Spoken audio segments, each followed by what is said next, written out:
Very good morning, student. Everyone say the good morning. Loudly say the good morning. Yes, very good. Very good morning. तुम सभी लोगों को एक बड़ा सा good morning. Student, we are going to see the chapter underwriting of shares and debenture. Last 2-3 lectures में students मैंने इस चैप्टर का इंपॉर्टेंस बताया. इंपॉर्टेंस टर्म्स जो ध्यान में रखना है वो मैंने आपको बताया कि मार्क्ड एप्लीकेशन क्या है, अनमार्क्ड एप्लीकेशन क्या है, फॉर्म अंडरराइटिंग क्या है, एसेट्रा. इस क्वेश्चंस के अंदर स्टूडेंट आपको अंडरराइटर का नेट लायबिलिटी और ग्रॉस लायबिलिटी पहले फाइंड करना है. वो नेट लायबिलिटी से ही तुमको समझ में आएगा कि अंडरराइटर को कितना शेयर्स परचेज करना पड़ रहा है. तो इन एवरी क्वेश्चन स्टूडेंट पहले एक छोटा सा हम स्टेटमेंट ड्रॉ करेंगे and then we see the journal entry. इसमें यही आने वाला है, स्टेटमेंट एंड जर्नल एंट्री. मैंने बार बार रिपीट किया कि we are studying one of the easy and important chapter. Easy है लेकिन ये क्या है, इंपॉर्टेंट चैप्टर्स है. तो स्टूडेंट ये फर्स्ट क्वेश्चन हम लोग बेसिक से स्टार्ट कर रहे हैं. एंड प्लीज जब आप इस वीडियो को देख रहे हो और लेक्चर सुन रहे हो तो please you keep the pen, pencil, eraser, calculator and then you start the video. किसी भी चीज को ना स्टूडेंट अगर मन से नहीं करो ना तो चीजें होने वाली नहीं. आपने सुना होगा well begin is half done. तो आप जब कभी भी पढ़ने बैठते हो ना तो एज अ स्टूडेंट आप पढ़ने बैठो. आप सिर्फ देखने के लिए देखोगे ना स्टूडेंट तो आपको चीजें समझ में नहीं आएंगी. तो जो भी मैं यहां पर लिख रहा हूं, जो भी मैं बोल रहा हूं, ध्यान से सुनो, आप नोट डाउन करो, चीजें आपको समझ में आएंगी और देखोगे कि स्टडी डे टू डे कितना इजी होता जाएगा. जितना ज्यादा इजी होगा स्टूडेंट मैं इजी बनाने की कोशिश करूंगा. तो बेसिक क्वेश्चन से स्टार्ट करते हैं and we see the first question student जो आपके पास है. तो आप फर्स्ट क्वेश्चन देखो. फर्स्ट क्वेश्चन है Febi Boom limited issue 1 lakhs equity shares of ₹10 each at a premium of ₹20 each. अब स्टूडेंट्स यहां पर क्वेश्चंस में थोड़ा सा मिस्टेक्स दिया हुआ है. मैं भी गलत रीड इसलिए किया क्योंकि आपको क्वेश्चंस में जो लिखा है वही दिखे. जो लिखा है ना स्टूडेंट 10 ईच, वो 10 ईच नहीं है, 100 ईच है. तो सबसे पहले तो आप अपने क्वेश्चंस में करेक्शन कर लो स्टूडेंट. तो Febi Boom limited issue 1 lakhs equity shares of ₹10 each नहीं है स्टूडेंट, 100 ईच है. 100 each at a premium of ₹20 each. यहां पर कंपनी ने पहले ही क्लियर किया है कि जो वो शेयर्स इशू करने जा रहा है उसके ऊपर वो ₹20 अपने लिए पर शेयर प्रीमियम चार्ज करेगा. मतलब फेस वैल्यू जो शेयर्स का फेस वैल्यू है वो 100 प्लस प्रीमियम 20 और कंपनी इसको पब्लिक को कितने में देगा स्टूडेंट. तो कंपनी पब्लिक को इस शेयर्स को ₹120 में देगा. 90% of the issue was underwritten by X. अब जैसे मैंने आपको बताया ना कि यहां पर आप देखोगे कि कंपनी शेयर्स को इशू करने के लिए अंडरराइटर्स को अपॉइंट करता है. तो यहां पर 90% of the issue was underwritten by X. तो इस 1 lakhs में से 90% ही शेयर्स एक्स की लायबिलिटी है. 90% शेयर्स ही एक्स को इशू करना है. मतलब बैलेंस फिर 10% कौन इशू करेगा. तो अगर किसी का नाम नहीं दिया है तो कंपनी खुद इशू करेगा. कंपनी ने अपने लिए शायद रिजर्व करके रखा होगा. तो 10% इसमें का कौन इशू करेगा स्टूडेंट, कंपनी खुद करेगा. At a commission of 5% of face value. अब स्टूडेंट यहां पर फेस वैल्यू नहीं, एक्चुअल में यहां पर आना चाहिए था इशू वैल्यू. ये फेस वैल्यू नहीं है स्टूडेंट, यहां पर इशू वैल्यू आप लिख दो. फर्स्ट क्वेश्चन में ही करेक्शन हो गया है. तो 5% प्रीमियम ऑन इशू वैल्यू, मतलब इसके ऊपर. और प्रीमियम ऑलवेज इशू वैल्यू पे ही रहता है. आप हमेशा इशू वैल्यू पे ही लोगे. सिर्फ उस क्वेश्चन में आप फेस वैल्यू पे लोगे जिस क्वेश्चन में वो इंस्ट्रक्ट किया रहेगा. बट इस क्वेश्चन में वो करेक्शन है तो फेस वैल्यू को कट करके आप लिख दोगे issue value. Applications way received for 80,000 shares. अब इसके पहले भी मैंने स्टूडेंट बताया, देख कंपनी 1 लाख करना चाहता है, कंपनी ने अंडरराइटर को पहले बोला नहीं अंडरराइटर आप 90,000 करो, 10% मैं अपना देख लूंगा। तो 1 लाख का 90% इज 90,000, मतलब यहां पर अंडरराइटर की रिस्पॉन्सिबिलिटी 90,000 की है। अब अंडरराइटर की रिस्पॉन्सिबिलिटी 90,000 है, 90,000 शेयर्स की रिस्पॉन्सिबिलिटी अंडरराइटर ने ले लिया। अंडरराइटर अपना बेस्ट करेगा, लेकिन किसी भी आदमी को फ्यूचर नहीं मालूम है। अंडरराइटर अपना बेस्ट करेगा, अंडरराइटर कॉन्फिडेंट है कि वो इशू कर पाएगा, बट ये जरूरी तो नहीं है ना कि वो इशू कर नहीं पाए। तो हमको ये देखना है कि अंडरराइटर कितना पब्लिक को कन्विंस करके शेयर्स इशू कर पाता है। जो उसकी लायबिलिटी है 90,000 की, उसमें से जो उसने पब्लिक को दे दिया वेल एंड गुड, जो नहीं दे पाया उसको खुद से क्या करना पड़ेगा, परचेज करना पड़ेगा। तो टोटल जो एप्लीकेशन आया स्टूडेंट, वो एप्लीकेशन आया 80,000 शेयर्स के लिए। All money due way received on application, पूरा का पूरा पैसा ना स्टूडेंट एप्लीकेशन के टाइम ही मिल गया। जैसे मैंने लास्ट लेक्चर में बताया कि शेयर्स का पैसा कंपनियां applications, allotment, first call, final call ऐसा भी लेती हैं, लेकिन यहां पर आपको क्वेश्चंस ने इंस्ट्रक्ट किया कि total amount be received as application money. Account of X company was settled, statements of underwriter liability, और आपको क्या ड्रॉ करना है स्टूडेंट यहां पर, जर्नल एंट्री। तो यहां पर एक पहला हम लोग स्टेटमेंट ड्रॉ करेंगे और स्टेटमेंट के बाद वी सी द जर्नल। तो अभी हम लोग देखते हैं स्टेटमेंट्स ऑफ नेट लायबिलिटी।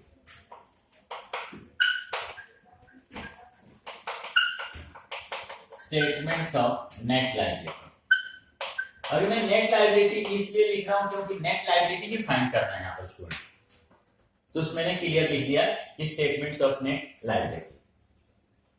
अभी जो हम लोगों को फाइंड करना है स्टेटमेंट ऑफ नेट लायबिलिटी, वो किसके अंदर फाइंड करना है स्टूडेंट, हम लोगों को शेयर्स का फाइंड करना है।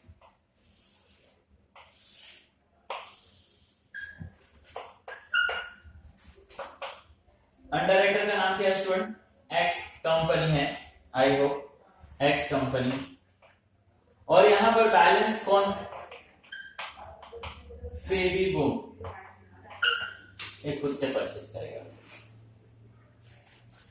टोटल जो एप्लीकेशन है स्टूडेंट, टोटल कंपनी जो चाहता है, वो कंपनी कितना करना चाहता है, 1 लाख। कंपनी चाहता कितना है, टोटल कितना चाहता है, 1 लाख। बट कंपनी ने पहले ही इंस्ट्रक्ट किया है अंडरराइटर को कि अंडरराइटर आप कितना इशू करना, 90%। ग्रॉस लायबिलिटी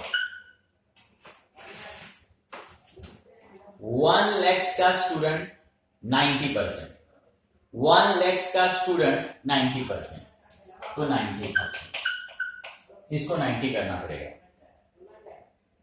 1 लाख का 10%, 10%, मतलब 90,000 शेयर्स कौन इशू करेगा, एक्स लिमिटेड। 10,000 कौन करेगा स्टूडेंट, कंपनी खुद करेगा। ये 90 कैसे है मैंने बताया ना, 1 लाख का 90%, कंपनी टोटल कितना करना चाहता है,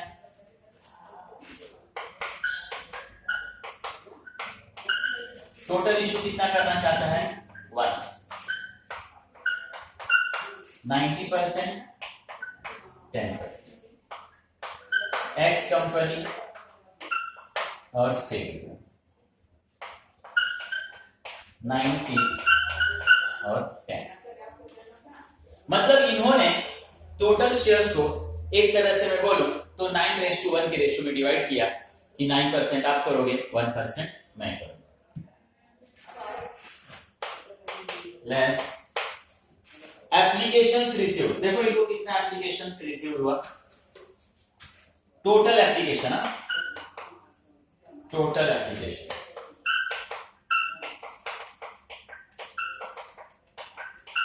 टोटल एप्लीकेशन रिसीव्ड। अब स्टूडेंट टोटल एप्लीकेशंस रिसीव्ड हुआ 80,000। स्टूडेंट यहां पर क्वेश्चन में ऐसा कहीं नहीं लिखा है कि वो 80,000 एक्स के कारण रिसीव्ड हुआ, वो मार्क एप्लीकेशन करके नहीं लिखा है, Marked applications means those applications which is issued by that particular agent, particular underwriter. यहां तो लिखा है कि टोटल एप्लीकेशंस कितना आया, एप्लीकेशंस रिसीव्ड कितना 80,000, मतलब ये दोनों लोग इशू करने वाले हैं, ये 90 करने वाला है, ये 10,000 कंपनी करने वाला है, कंपनी के पास टोटल एप्लीकेशंस आया 80,000। अब वो 80,000 जो टोटल आया ना स्टूडेंट, इसमें इन दोनों का कंट्रीब्यूशन होगा, दोनों का मेहनत होगा, दोनों ने अपना बेस्ट किया होगा। अब हमारे पास कोई रेशियो दिया ही नहीं है तो हम कैसे डिवाइड करेंगे, तो डेफिनेटली जो ग्रॉस लायबिलिटी है उसी रेशियो में हम लोग क्या करेंगे, इसको divide.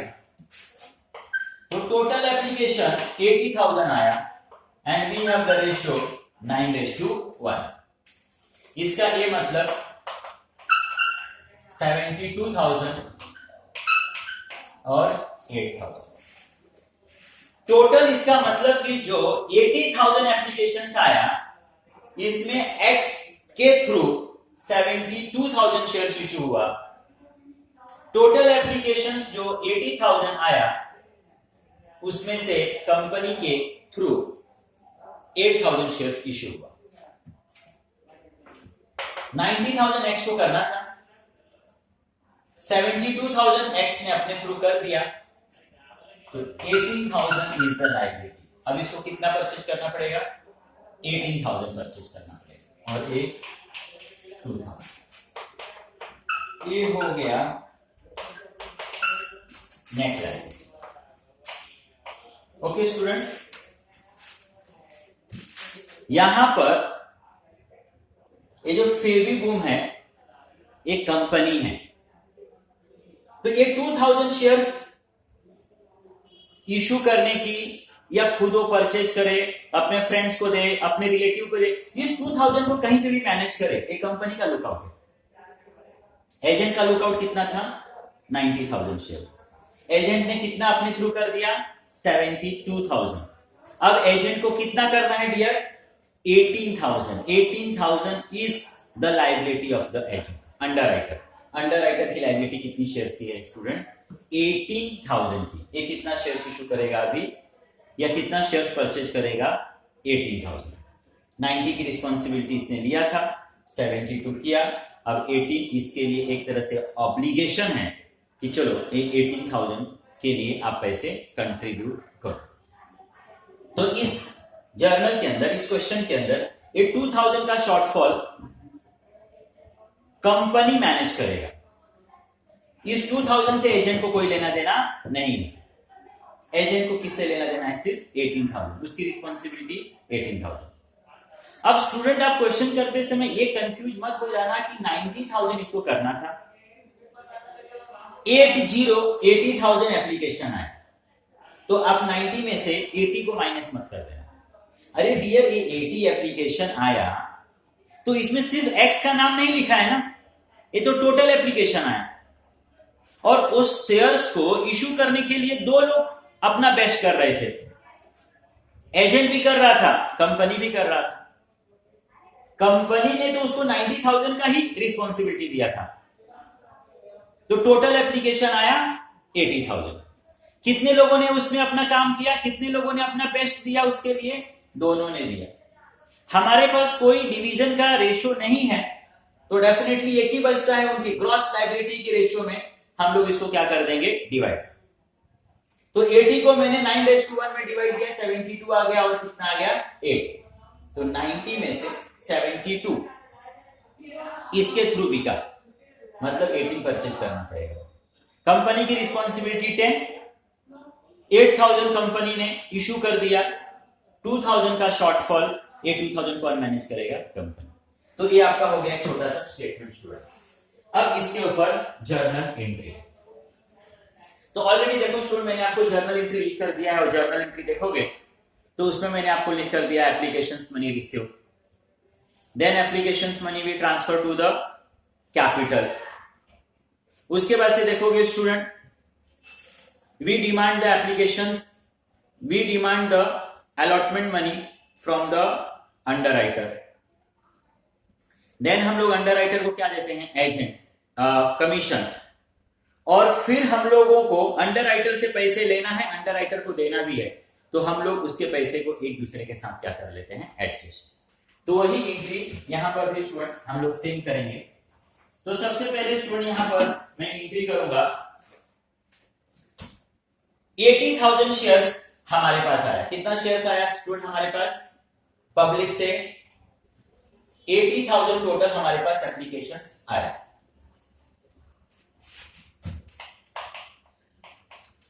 Journal in the books of, कौन सी कंपनी है? फेबी, फेबी बुम लिमिटेड।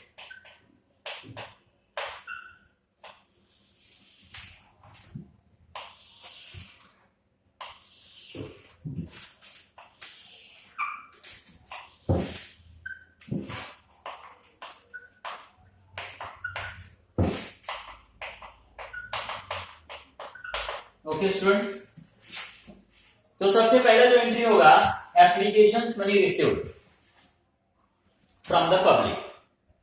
अब इस क्वेश्चन में आपको स्टूडेंट लिखा है कि एप्लीकेशंस मनी अलॉटमेंट मतलब फुल जो पेमेंट है वो हम लोग वन स्ट्रोक में ही क्या कर रहे हैं, ले रहे हैं। पूरा का पूरा पैसा हमको एक साथ आ गया। क्वेश्चन में ऐसा लिखा है, यहां पार्ट पार्ट करके पैसा आपको नहीं आया। तो एज अ अकाउंटेंट अगर मैं एंट्री कर रहा हूं तो पब्लिक यहां पर लाके कंपनी के हाथ में पैसा नहीं रखने वाला है। कंपनियां बैंकों को अपॉइंट करती है और पब्लिक कहां पे पैसा डिपॉजिट करेगी, बैंकों के अंदर। तो as a accountant, as a company मेरी सोच क्या होगी, मैं क्या सोचूंगा?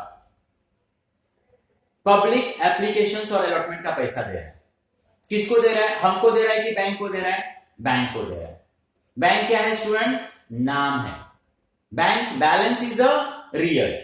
सिर्फ बैंक मतलब बैंक क्या है? नाम, पर्सनल अकाउंट। बैंक पैसा रिसीव कर रहा है।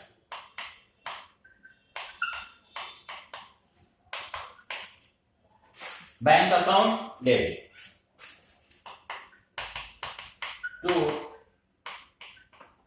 Equity shares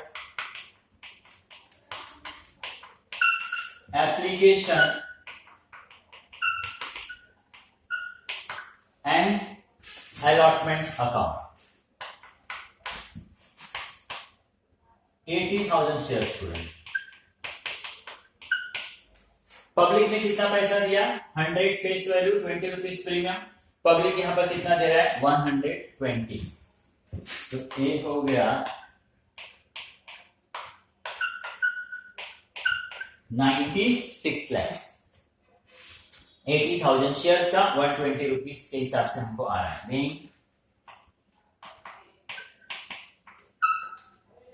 applications money received, application money received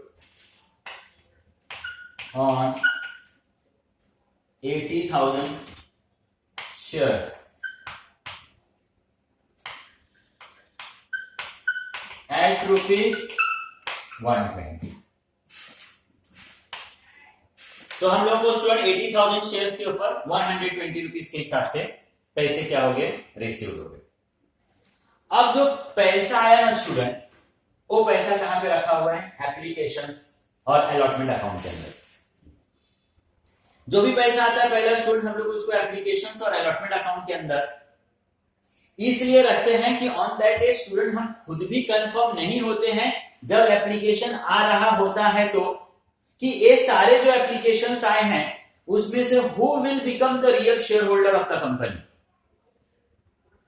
जैसे मैंने बार बार आपको रीजंस बताया कि अगर 90% हम कलेक्ट ही ना कर पाए तो हम लोगों का पैसा रिटर्न करना पड़ेगा। तो मैं अगर उसको शेयर होल्डर अपना बना दूं, शेयर कैपिटल बना दूं, तो फिर रिटर्न करने में मेरे को डिफिकल्ट होगा, तो शेयर होल्डर बन गया मेरा।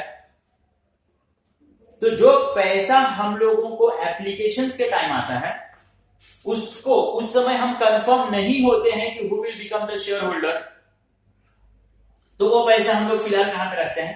एप्लीकेशंस अकाउंट के अंदर। ये हमारा लायबिलिटी है। अब ये पैसा आने के बाद मैं उस फॉर्म का प्रॉपर इन्वेस्टिगेशन करूंगा, फॉर्म को चेक करूंगा, जो भी गवर्नमेंट का रूल्स है वो पूरा हो जाएगा, तो यही लोग मेरे रियल शेयर होल्डर बन जाएंगे। और जब मैं कंफर्म हो जाऊंगा कि yes these are the real share holder of the company, तब मैं इनके पैसे को वहां से निकालकर रियल में कैपिटल में ट्रांसफर करूंगा। At that time they will become the real share holders of the company. अभी तक ये हमारे शेयर होल्डर्स नहीं है, अभी तो सिर्फ पैसा मैं उनसे क्या कर रहा हूं, रिसीव कर रहा हूं। तो जो लोगों ने पैसा दिया वो पैसा मैंने कहां पे रखा है, क्रेडिट साइड में। लायबिलिटी बना के क्यों रखा है, शायद किसी रीजन से मुझे रिटर्न ही करना पड़े, तो ये पैसा मैंने क्रेडिट साइड में रखा है। अब बाद में मैं कंफर्म हो गया कि यस सारा क्राइटेरिया पूरा and all these are the share holders of the company, तो उनका पैसा इस अकाउंट से मैं निकालूंगा और उसको शेयर कैपिटल में ट्रांसफर करूंगा, उसको शेयर कैपिटल में ट्रांसफर करूंगा। तो फिलहाल पैसा कहां पर है, क्रेडिट साइड में। अब उस पैसे को मैं वहां से मूव करूंगा, वहां से निकालूंगा, तो equity shares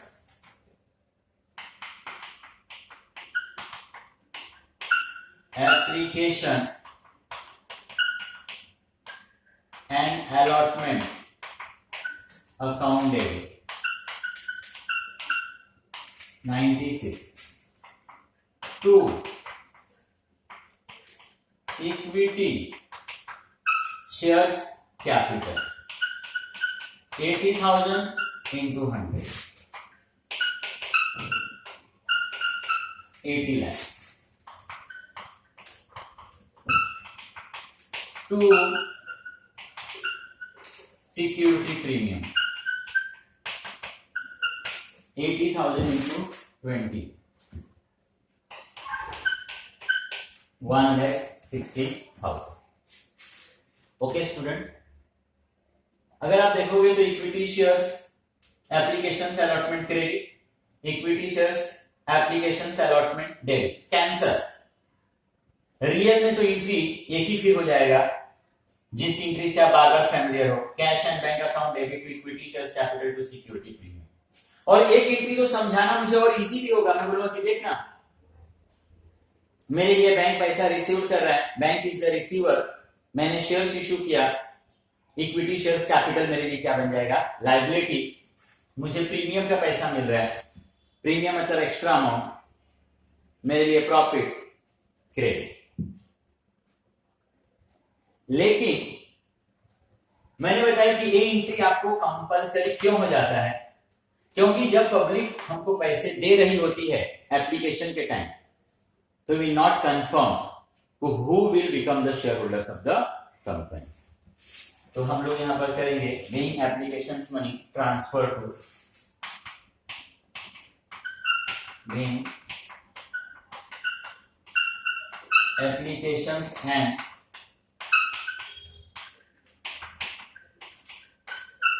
allotment money transfer to shares capital and premium accounts। यहां पे स्टूडेंट विद प्रीमियम हमारे पास टोटल पैसा आया था। यहां पर मुझे बाइफरकेशन की जरूरत ही नहीं थी ना, क्योंकि अभी तक तो हमारे शेयर होल्डर थे ही नहीं, मुझे खुद भी मालूम नहीं था। प्रीमियम अलग से क्यों नहीं लिखा, क्योंकि मुझे मेरे लिए वो पैसा प्रॉफिट रहेगा कि नहीं रहेगा हमको खुद को मालूम नहीं था। तो just we receive when we confirm, तो कैपिटल को हम लोगों ने कैपिटल में ट्रांसफर कर दिया, प्रीमियम को हम लोगों ने कहां ट्रांसफर कर दिया, premium. I hope everyone understood. अब ये दो एंट्री हो गया। अब थर्ड एंट्री इस मिस्टर एक्स को 18,000 शेयर्स कंपनी से खरीदना पड़ेगा। इसी चीज का तो उसने प्रॉमिस किया था कि देखो 90,000 इज माय रिस्पॉन्सिबिलिटी, मैं 90,000 शेयर्स आपको इशू करके दूंगा। और एज अ कंपनी हमने पूछा था नहीं देगा तो उसने बोला था कि जो मैं नहीं कर पाऊंगा I will contribute from my pocket. आप चिल रहो, आप टेंशन मत लो, cool.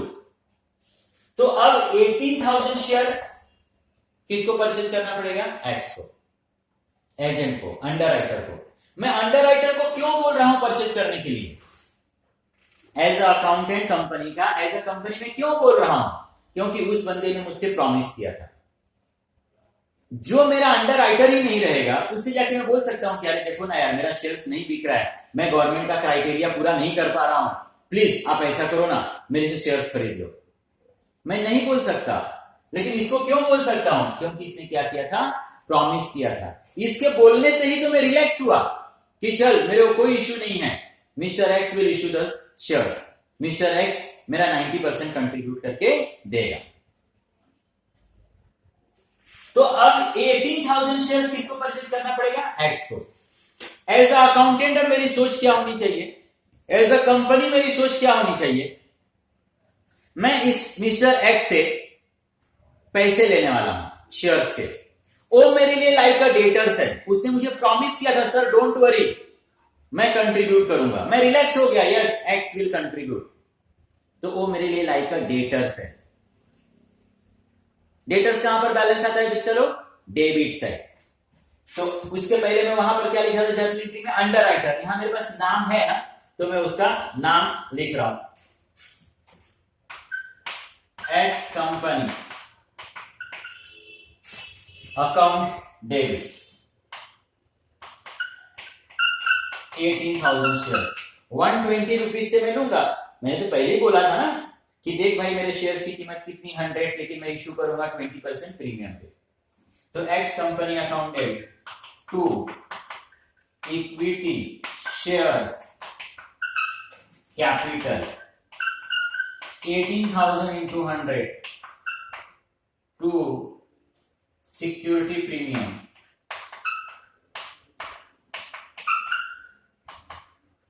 Security premium 18,000 into 20।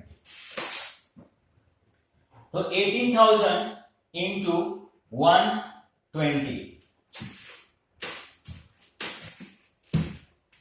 18,000 into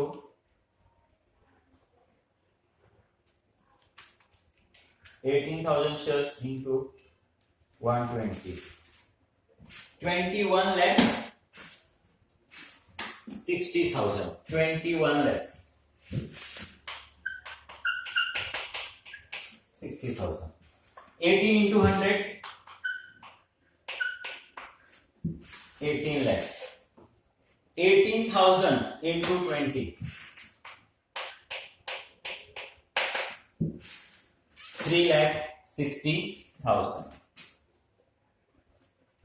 अब ये शेयर्स कौन खरीदने वाला है? अंडर राइटर शेयर्स क्या करने वाला है? खरीदने वाला है। ठीक है, चलो अब यहां पर स्टूडेंट, सर इस क्वेश्चन की तरह आप एप्लीकेशन का भी एंट्री क्यों नहीं करते हो? अरे माय डियर रसगुल्ला, मेरा बच्चा, यहां पर एप्लीकेशन का एंट्री क्यों किया? Because my self is not confirm कि जो पब्लिक इस समय एप्लीकेशन के साथ में मुझे पैसे दे रहा है, वो पब्लिक, वो पर्सन, वो व्यक्ति फ्यूचर में शेयर होल्डर बनेगा कि नहीं बनेगा, मैं खुद कंफर्म नहीं था। तो इसके लिए उनके पैसे को मैं कहां पर लिखता गया? एप्लीकेशन में। यहां पर तो मैं श्योर हूं ना रे, एक्स ने रिस्पॉन्सिबिलिटी लिया है, एक्स को तो खरीदना ही है, इसी के लिए तो अंडर राइटर बना है। तो यहां पर मैं कंफर्म हूं, तो जो पैसा देगा वो इमीडिएट मैं कहां पे ट्रांसफर कर रहा हूं? लायबिलिटी के अंदर, इक्विटी शेयर्स कैपिटल के अंदर। यहां पर एप्लीकेशन की एंट्री करने की जरूरत नहीं है। यहां पर मेरी सोच कि एक्स ने मुझसे प्रॉमिस किया था खरीदने के लिए, तो मिस्टर एक्स मेरे लिए डेटर्स है। डेटर्स मतलब डेबिट बैलेंस। जो वो पैसा मुझे देगा, वो पैसा मेरे लिए क्या है? लायबिलिटी। वो मेरा शेयर होल्डर बनने जा रहा है। लायबिलिटी कौन सा बैलेंस? क्रेडिट। मैं शेयर्स किस तरीके से इश्यू कर रहा हूं? प्रीमियम पे। प्रीमियम मेरे लिए क्या है? प्रॉफिट। कहां पढ़ते हैं? नॉमिनल का credit. Being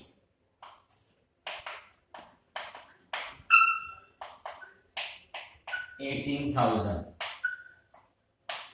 shares issued to X at premium।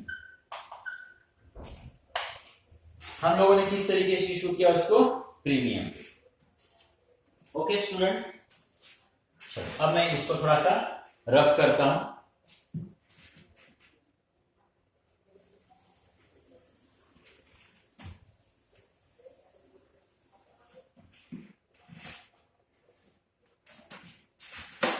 देखो मिस्टर एक्स अपना प्रॉमिस पूरा कर रहा है। मिस्टर एक्स ने 90,000 शेयर्स का रिस्पॉन्सिबिलिटी लिया था, 72,000 शेयर्स उसके थ्रू बिका, उसका हम लोगों ने टोटल एप्लीकेशन 72 बिका, बट 8,000 कंपनी के थ्रू भी बिका। तो कंपनी के थ्रू बिके या एजेंट के थ्रू बिके, कंपनी के पास 80,000 का एप्लीकेशन आया, हम लोगों ने शेयर्स कैपिटल में ट्रांसफर कर दिया। अब मिस्टर एक्स से हमने बोला कि आप 18,000 शेयर्स परचेज करो, वो 18,000 शेयर्स परचेज करने के लिए क्या हो गया, रेडी हो गया।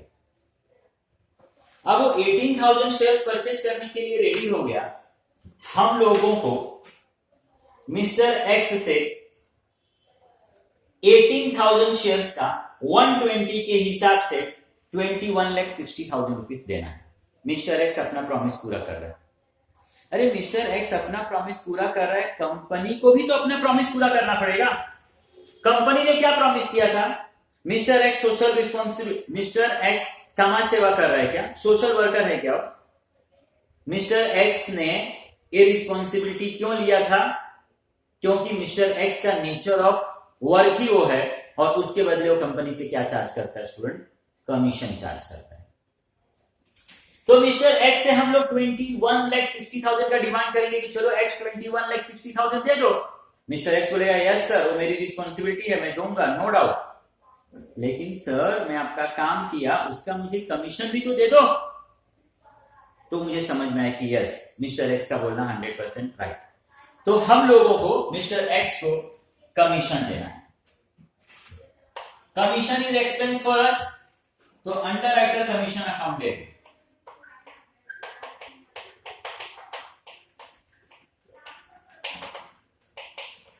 Under writer commission account debit to X company. Underwriter को कमीशन किसके ऊपर मिलेगा यहां पर स्टूडेंट? 90,000 के ऊपर, 1 लाख के ऊपर नहीं। 1 लाख शेयर्स में से कंपनी ने एक्स की रिस्पॉन्सिबिलिटी कितना इशू करने का फिक्स किया था? 90%, विच इज 90,000। तो यहां पर मैंने एक छोटा सा स्टेटमेंट ड्रॉ किया था। तो 90,000 शेयर्स के ऊपर